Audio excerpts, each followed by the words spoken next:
बच्चों, mathematics paper solution second shift का 20 जुलाई का जी मेन 2021 फेज 3 का। तो शुरू करते हैं। हाँ, अगर आपको पीडीएफ डाउनलोड करना है इस पेपर का सॉल्यूशन का तो आप इस टेलीग्राम चैनल को सब्सक्राइब कर सकते हैं, और वीडियो को देखने के लिए आप हमारे चैनल यूट्यूब चैनल को सब्सक्राइब करिए। ओके ओके पहला सवाल हमारा देखो क्या है। ये मैट्रिसेस का है ना, मैट्रिक्स और डिटरमिनेंट वाले कॉन्सेप्ट का यूज किया गया है यहाँ पे। तो क्वेश्चन में क्या है, if element of matrix is defined by A I J 3x3 where A के बारे में लिखा हुआ कैसा है। आई जब लेस देन जे है तो आपका एलिमेंट कैसे होगा, -1 के पावर जे माइनस आई, है ना। और यहाँ पे जब आई और जे इक्वल है तो 2 होगा, और आई की वैल्यू जब जे से बड़ी है तब क्या होगा, -1 के पावर आई प्लस जे। इसके हिसाब से हम लोग मैट्रिक्स बनाएंगे। तो हमने यहाँ पे देखो लिखा हुआ 3x3 मैट्रिक्स, तो लिख लिया A11 A12 3x3 मैट्रिक्स लिख लिया। अब आपको हर एक एलिमेंट का आई और जे पता है, और इसके बेसिस पे ये जो कंडीशन गिवन है इसके बेसिस पे हम लोग यहाँ मैट्रिक्स डिजाइन कर लेंगे। जैसे एग्जांपल के लिए आई जे डायगोनल पे इक्वल है तो सारे डायगोनल पे 2 2 2 आ जाएगा। उसके बाद इस साइड में देखो 1 2 A12 में क्या होगा, आई 1 है जे क्या है 2 है, तो अपर ट्रेंगुलर पार्ट पे है ना, ये इस वाले में, तो यहाँ पे आई की वैल्यू जे से छोटी है तो इसके हिसाब से आउटपुट बनेगा। तो वो आगे हमने रख लिया। यहाँ पे देखो A12 रखना है तो A12 की वैल्यू क्या रखेंगे, आई की वैल्यू 1 जे की वैल्यू 2, तो J2 -1 दैट इज 1 आया तो -1 के पावर 1 क्या हो जाएगा, -1 आ जाएगा। तो इस तरीके से हमने डिज़ाइन कर लिया। आगे आपका ये, उसके बाद हमारे पास जो पूछा गया वो क्या, 3 एडजॉइंट 2A का इन्वर्स का डिटरमिनेंट पूछा गया है। ये इंपॉर्टेंट है ना, तो इसको ध्यान समझना। तो सबसे पहले हम देखते हैं कि जो भी एडजॉइंट होगा, एडजॉइंट ऑफ समथिंग, ये 3x3 मैट्रिक्स होगा। अब इस मैट्रिक्स के बाहर 3 से मल्टीप्लाइड है, उसके बाद उसका डिटरमिनेंट किया गया है। तो जैसे ये वाला जब 3 बाहर आएगा तो ये ऑर्डर थर्ड ऑर्डर है तो 3 पावर लेके बाहर निकल आया, तो हमने यहाँ निकाल लिया। ओके, उसके बाद फिर अंदर क्या हो गया, determinant of adjoint of 2A inverse. अब आपको ये पता होना चाहिए एडजॉइंट ए का डिटरमिनेंट, एक फॉर्मूला होता है, एडजॉइंट ए का डिटरमिनेंट क्या होता है, ये होता है डिटरमिनेंट ए की पावर n-1। n क्या है, ऑर्डर ऑफ मैट्रिक्स, यहाँ पे 3 है तो 3 - 1 दैट इज 2 आ जाएगा। तो अगले स्टेप हमने क्या लिखा, इसके डिटरमिनेंट का स्क्वायर कर दिया। अब इसके डिटरमिनेंट का स्क्वायर का मतलब क्या हुआ, ये डिटरमिनेंट 2 बार प्रोडक्ट में है तो हमने लिखा 2A इनवर्स का डिटरमिनेंट टू 2A का इनवर्स का डिटरमिनेंट। अब A इनवर्स भी क्या होगा, थर्ड ऑर्डर का ही होगा, और ये मैट्रिक्स है और उसके मल्टीप्लाई 2 से, और क्या है, इस डिटरमिनेंट से बाहर आएगा तो कितनी पावर लेके बाहर आएगा, ये वाला 2 जब बाहर आएगा तो 3 पावर लेके आएगा। ऐसे यहाँ पे भी आएगा 2 3 पावर लेके आएगा। अब A इनवर्स का जो डिटरमिनेंट होता है वो क्या होता है, A इनवर्स का जो डिटरमिनेंट होता है 1/A का डिटरमिनेंट, ये सब पढ़ा चुके हैं ना, तो 1/A का डिटरमिनेंट हो जाएगा। अब फटाफट अब A डिटरमिनेंट की चाहिए वैल्यू, तो हमने हमारे पास ये मैट्रिक्स है, इसका हमने डिटरमिनेंट यहाँ पे निकाल लिया, और इसकी जो वैल्यू आई 4 आ गई। सॉल्व कर लेंगे, फटाफट इसमें वैल्यू डाल दिया, सिंप्लीफाई किया, 108 आ गया, और इस तरीके से इसका तीसरा ऑप्शन सही हो गया। काफ़ी अच्छा क्वेश्चन था। नेक्स्ट क्वेश्चन देखते हैं। नेक्स्ट क्वेश्चन क्या है, देखो वेक्टर और ट्रायंगल का ना, सॉल्यूशन ऑफ ट्रायंगल और वेक्टर का मिक्सअप है। In triangle ABC if A B vector दिया हुआ है, बीसी वेक्टर दिया हुआ है, सी वेक्टर का मैग्नीट्यूड सबका दिया हुआ है ना, 7 5 3, तो if projection of BC on C is n/2, तो वैल्यू ऑफ n बतानी है। तो बीसी वेक्टर का प्रोजेक्शन किसके ऊपर है, सी ए वेक्टर के ऊपर है। तो सबसे पहले तो हमने भाई क्या किया, ट्रायंगल बना लो आप, ए बी सी है ना। तो आपको दिख रहा है इसमें ए बी वेक्टर हो जाएगा ये बी सी, तो ए बी वेक्टर का मैग्नीट्यूड का मतलब इसकी लेंथ, तो ए बी वेक्टर का मैग्नीट्यूड लेंथ क्या 7 हो जाएगा, हमने यहाँ पे नोट कर लिया। बी सी वेक्टर का मतलब ये वाली लेंथ बी सी वेक्टर, तो ये 5 हो जाएगी, है ना। ए सी वेक्टर या सी ए वेक्टर का मैग्नीट्यूड क्या हो जाएगा, 3 हो जाएगा। अब एक चीज आपको ये पता होना चाहिए, projection of B C on A C A, तो जिसका प्रोजेक्शन और जिसके ऊपर चाहिए उसके यूनिट वेक्टर से डॉट प्रोडक्ट ले लो। BC का प्रोजेक्शन किसके ऊपर चाहिए, CA के ऊपर चाहिए, तो CA का हमने यूनिट वेक्टर डॉट प्रोडक्ट ले लिया। तो ये होता है, आप याद रखो, CA vector upon CA vector का मॉडुलस, है ना, ये क्या हो गया, यूनिट वेक्टर हो गया। अब आपने BC डॉट CA वेक्टर का, इसका हमने डॉट प्रोडक्ट वाला फॉर्मूला लग दिया, तो हो जाएगा BC का मैग्नीट्यूड CA का magnitude into cos of theta, और थीटा क्या, BC और CA वेक्टर के बीच का एंगल है, समझे कि नहीं, तो कॉस थीटा, और डिवाइड बाई CA का मैग्नीट्यूड।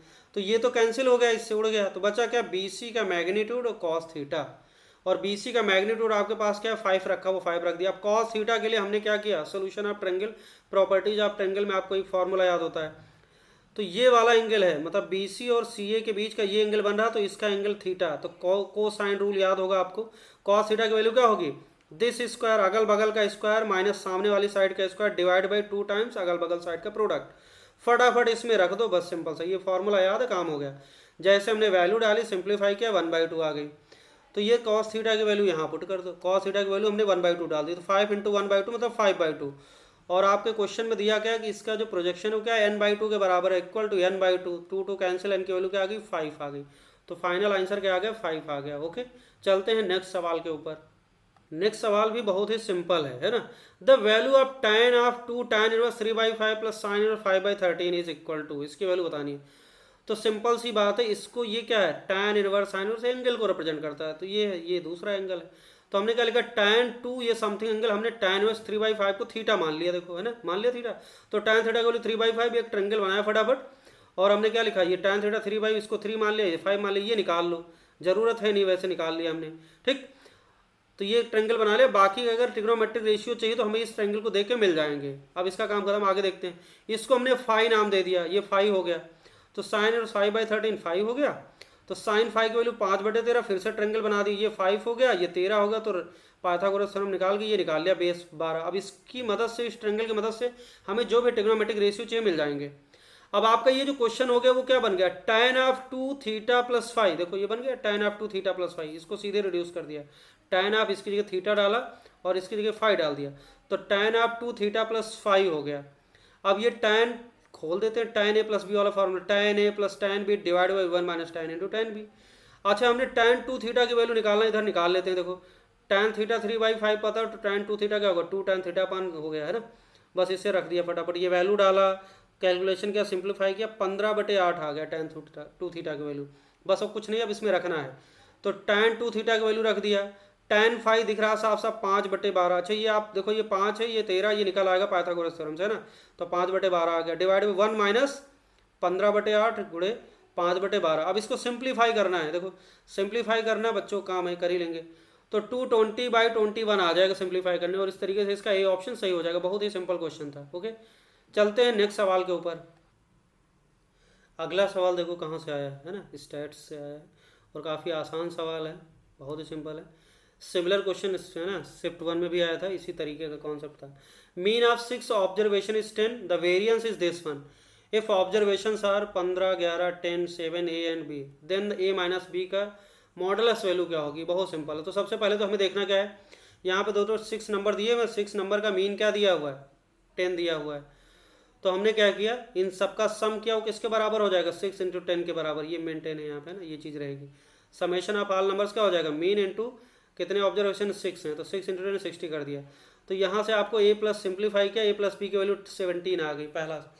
दूसरा, वेरिएंस का फॉर्मूला आपको पता होना चाहिए। वेरिएंस क्या होगा, sigma xi square divide by 6 data 6 minus mean का स्क्वायर। फटाफट इसमें रख दो, है ना। वेरिएंस दिया हुआ 20/3 रख दिया। xi स्क्वायर का मतलब जो भी डेटा इसका स्क्वायर का सम, 15 square, 11 square, 10 square, 7 square, a square plus b square divide by 6, और मीन कितना था 10, तो क्या हो जाएगा 10 स्क्वायर। अब इसको सिंप्लीफाई करेंगे हम लोग, है ना। सिंप्लीफाई कर लेना आसानी से। तो सिंप्लीफाई करने के बाद ये आ जाएगा, a square plus b square की वैल्यू आ गई 145। अब हमें चाहिए, देखो a प्लस बी पता है 17, a square plus B square की वैल्यू 145 पता है। हमें क्या चाहिए, a माइनस बी का मॉडलस चाहिए। अब देखो a माइनस बी का मॉडलस कैसे मिले, देखो तो a माइनस बी का मॉड चाहिए, तो हमने क्या किया, a माइनस बी की वैल्यू क्या लिख सकते हैं, √a प्लस बी का होल स्क्वायर माइनस 4ab।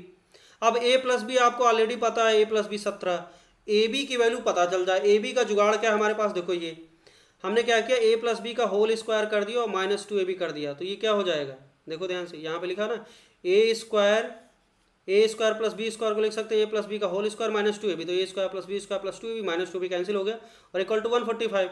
अब क्या करेंगे, a प्लस बी का वैल्यू पता है हमें, 17 स्क्वायर डाल दिया माइनस 2ab इक्वल टू 145। तो 2ab उधर भेजा राइट में, तो ये आ गया 17 स्क्वायर माइनस 145। 17 स्क्वायर की वैल्यू 289 माइनस 145 किया, तो ये डिफरेंस आ गया 144। तो 2ab की वैल्यू आ गई 144। फटाफट इसमें डालना है। तो a माइनस बी का मॉड क्या हो जाएगा, a प्लस बी का स्क्वायर, मतलब a प्लस बी ऑलरेडी निकाल चुके हैं हम लोग, 17 स्क्वायर 289, और माइनस 4ab, 4 इंटू क्या हो जाएगा, देखो 2 इंटू 144 कर दिया, तो ये आ गया 280, डिफरेंस किया 1 √1 आ गया 1, है ना। यहाँ पे देखो ये चीज़ समझ लो, ए प्लस बी का होल स्क्वायर माइनस 4ab का मतलब क्या हुआ, A square plus B square plus 2ab minus 4ab क्या बचेगा, माइनस 2ab बचेगा। तो इसको लिख सकते हैं ए माइनस बी का होल स्क्वायर और अंडर रूट लगाया तो निकल आएगा बाहर, तो ए माइनस बी का मॉड बचेगा, सिंपल सा। ठीक है, तो इसका कौन सा ऑप्शन सही होगा, सेकंड ऑप्शन सही होगा। चलते हैं नेक्स्ट सवाल के ऊपर। अगला सवाल बहुत ही आसान है ना, और ये लिमिट का क्वेश्चन ये वाला आता ही है ना। लिमिट है इस तरीके का लिखा हुआ है, एफ एक्स दिया हुआ x plus one, limit n tending to infinity 1/n f 0 plus f 5/n plus f 10/n, ऐसा करते जा रहे हैं एफ 5n माइनस 1/n। आपको यहाँ से दिख रहा है कि जीरो से स्टार्ट हो रहा है, कहाँ से हो रहा है, जीरो, फिर क्या हो रहा है 5 10 है ना, और इस तरीके से चलता जा रहा है। तो इसको हम क्या करेंगे, सिग्मा के फॉर्म में कैसे लिख सकते हैं, देखो ध्यान से। यहाँ पे 1/n हमने limit n tending to infinity लिखा, 1/n लिखा, और सिग्मा है ना, आर की वैल्यू 0 से n माइनस 1 तक चल रही है ना, 0 चल रहा। और ये आप यहाँ पे नंबर है जैसे दिख रहा है 0 इंटू 1, यहाँ पे क्या है 5 और ये 10 है, तो क्या है 5 के मल्टीपल में चल रहे हैं, 5 into 1, 5 into 2, 5 into 3, 5 into n minus 1, ये चीज़ आपको पहचानना है। तो 10 को लिख सकते हैं 5 इंटू 2। ऐसे अगला होगा 15 आएगा तो इसको लिखेंगे 5 इंटू 3। ऐसे ही देखो यहाँ पे क्या है 5 इंटू n माइनस 1। तो इस तरीके से चल रहा। तो इसमें बीच में अगर कोई हम rth टर्म लिखना चाहें r वाला, तो ऐसे लिख सकते हैं 5 इंटू आर बाई एन, लिख सकते हैं कि नहीं। तो यह 5 इंटू आर बाई एन हो गया। अब देखो ध्यान से, अब ये वाले जो लिमिट है इसको हमने क्या करना है, इंटीग्रेशन में कन्वर्ट कर देना है। तो कैसे कन्वर्ट होता है ये बता चुके हैं। देखो यहाँ पे ये लोअर लिमिट क्या हो जाएगी, लोअर लिमिट 0 हो जाएगी। कैसे होती है देखो, तो जब हम सिग्मा से इंटीग्रेशन में कन्वर्जन करते हैं तो क्या करते हैं, आर बाई एन की जगह क्या लिखना है एक्स, तो यह 5x हो जाएगा।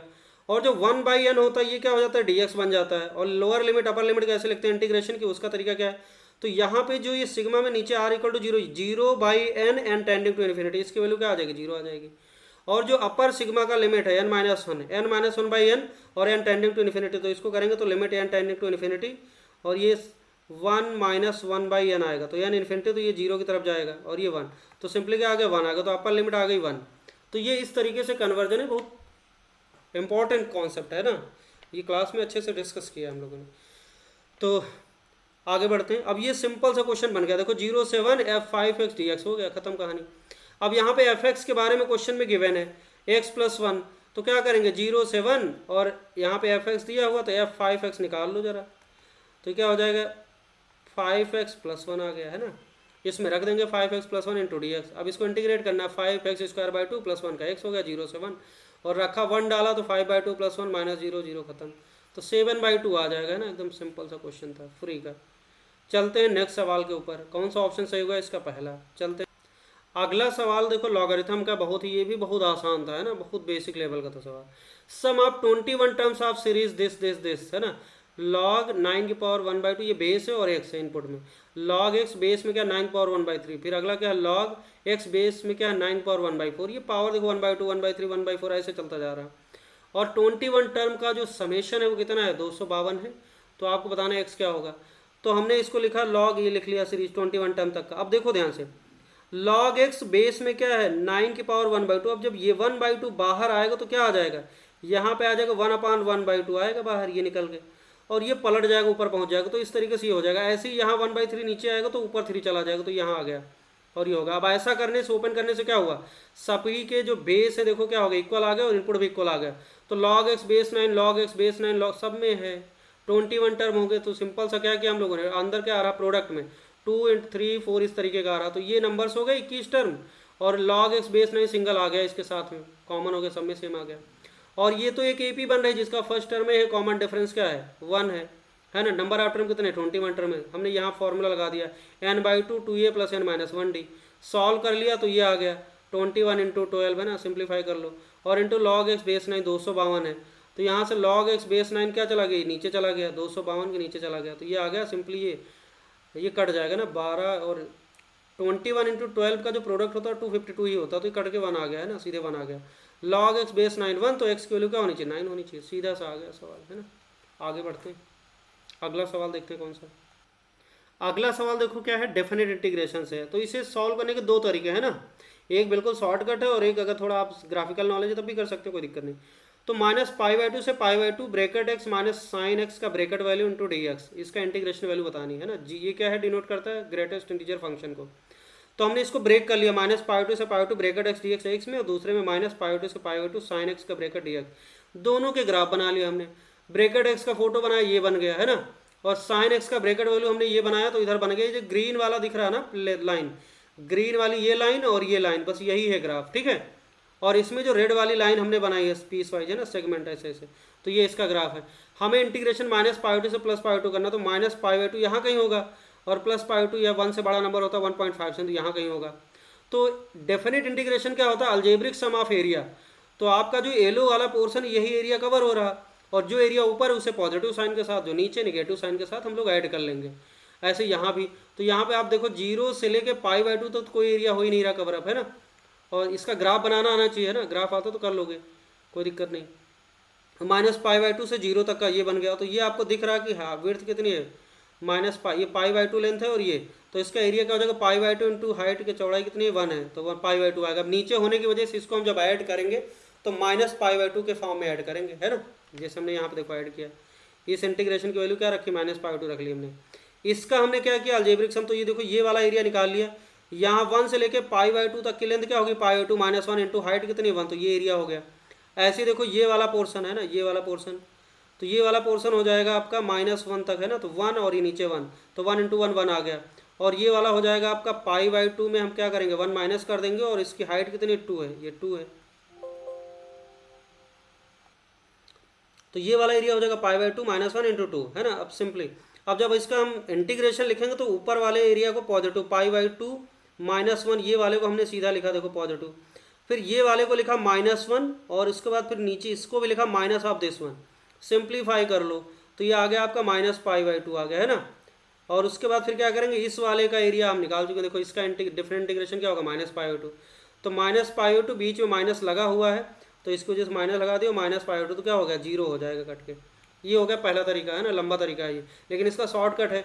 अगर कोई जो किसी इंटीग्रेशन के डिफरेंट अगर लिमिट -a से +a f(x) dx हो, और अगर क्या हो f(x) क्या हो, ऑड हो जाए, ऑड फंक्शन हो जाए, तो इसके वैल्यू क्या होता है, 0 हो जाता है। समझ आ गई बात, इस प्रॉपर्टी का यूज करना है। अब हमें ये चेक करना है ये ऑड फंक्शन है कि नहीं, तो bracket x minus sine of x, ये चेक करना है। तो इसको देखो हमने यहाँ पे सॉल्व किया है, देखते हैं, देखो यहाँ पे f(x) का bracket x minus sine x है ना। अब f ऑफ -x निकालो, -x minus sine of -x। अब -x की ब्रैकेट वैल्यू को लिख सकते हैं, ये प्रॉपर्टी आपको याद होनी चाहिए। -x का ब्रैकेट वैल्यू क्या होता है, -1 माइनस ब्रैकेट x, ये होता है। ये आपको अगर याद है तो आप आसानी से कर लोगे। तो ऐसे लिखा -1 minus bracket x minus sine -x minus sine x, इसको भी हम लिख सकते हैं -1 minus bracket of sine x, और इसको ओपन करेंगे तो ये 1 खत्म हो गया, ये उड़ गया, इससे बचा minus bracket x plus sine x का ब्रैकेट वैल्यू। यहाँ माइनस कॉमन ले लो तो bracket x minus sine x का ब्रैकेट, और ये चीज़ हमारी क्या है, ये f(x) तो माइनस f(x) आ गया। तो f ऑफ -x की वैल्यू क्या आ गई, माइनस f(x) आ गई। तो ये हमारा फंक्शन कैसा हो गया, ऑड फंक्शन हो गया, इसलिए इसकी इंटीग्रेशन वैल्यू क्या हो जाएगी, 0 हो जाएगी। तो ये शॉर्टकट तरीके से ऐसे भी कर सकते हैं हम लोग। बात समझ आ गई। चलते हैं नेक्स्ट सवाल के ऊपर।